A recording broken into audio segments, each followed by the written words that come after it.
Right here we have chopped up Brussels. I already, cut off the ends of them. I chopped them up. I decided to go with the route of cutting them up into, like quarters.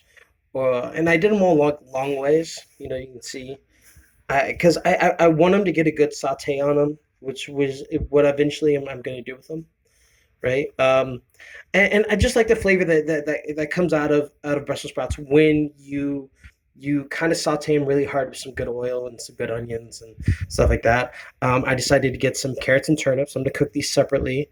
I haven't figured out how I want to cut these up yet, but I'm going to definitely drizzle these with olive oil and then roast them once I have them cut up. The bok choy will go in a little bit later. I like the meatiness that comes with bok choy.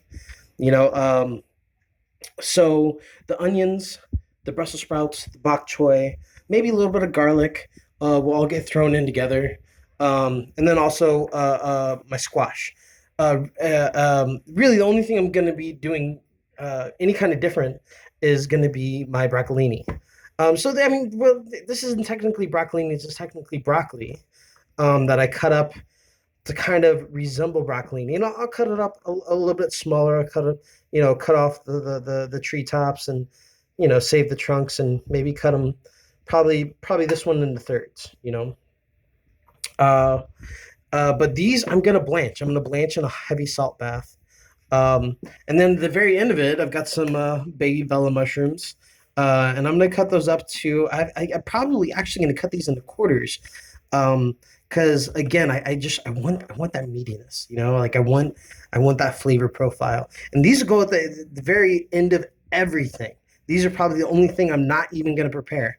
The only things I'm gonna prepare is, like I said, the squash, the bok choy, the onions, and the Brussels sprouts that I'm going to saute together, and just only par saute them.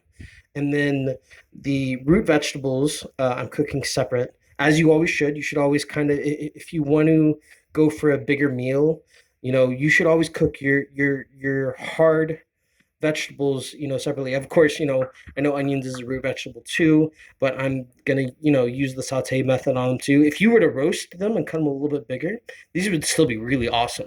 But I'm gonna love the flavor that they're gonna bring and complement the Brussels sprouts, the bok choy, and the squash. And of course, with a little bit of garlic. So, so yeah, that's where we're at right now. I've got some more chopping to do, so we'll come back to this.